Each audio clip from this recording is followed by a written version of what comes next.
शोभा और कार का अर्थ होता है करने वाला या बढ़ाने वाला,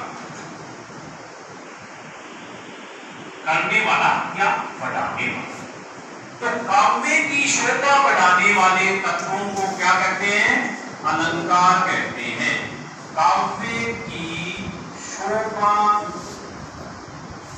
बढ़ाने वाले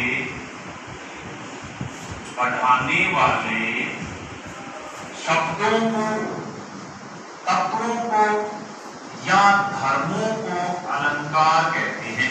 काव्य की शोभा बढ़ाने वाले तत्वों को अलंकार कहते हैं।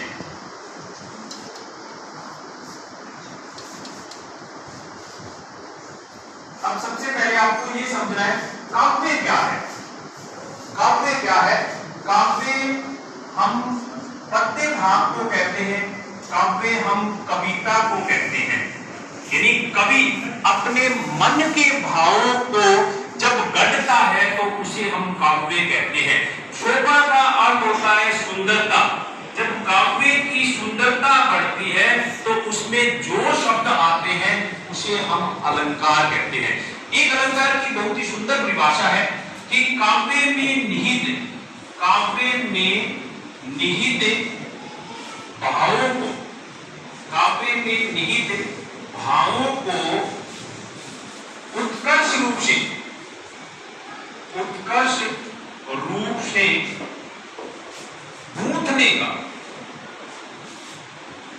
गूंथने का सरस, सुंदर व चमत्कारी ढंग होता है,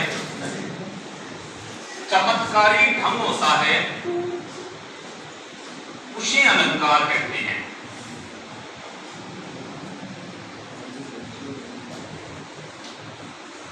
उसे अलंकार कहते हैं।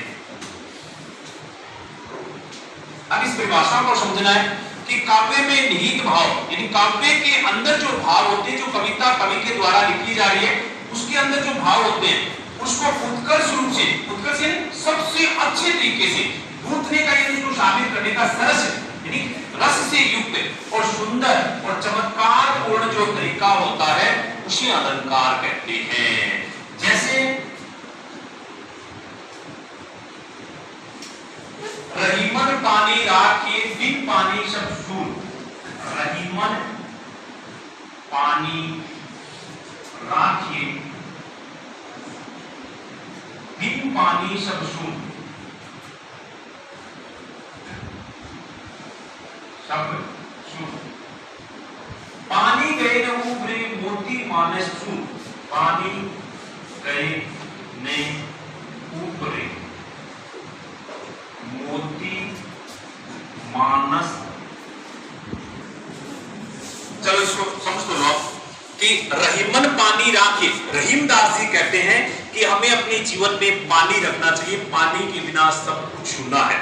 पानी गए यानी पानी के चले जाने पर मोती, मनुष्य और चूर्ण यानी आटा, ये तीनों का कोई महत्व नहीं होता है। कैसे? जैसे मोती के संदर्भ में, अगर मोती में चमक नहीं है तो उसका कोई विशेष महत्व नहीं होता है। मनुष्य की अगर इज्जत नहीं है तो उसका भी समाज में कोई महत्व नहीं है। चून यानी आटा, आटे के अंदर अगर जल नहीं है तो उसका कोई महत्व नहीं है। तो यहाँ पानी शब्द के तीन अर्थ लिए गए, पहला चमक, दूसरा इज्जत और तीसरा जल।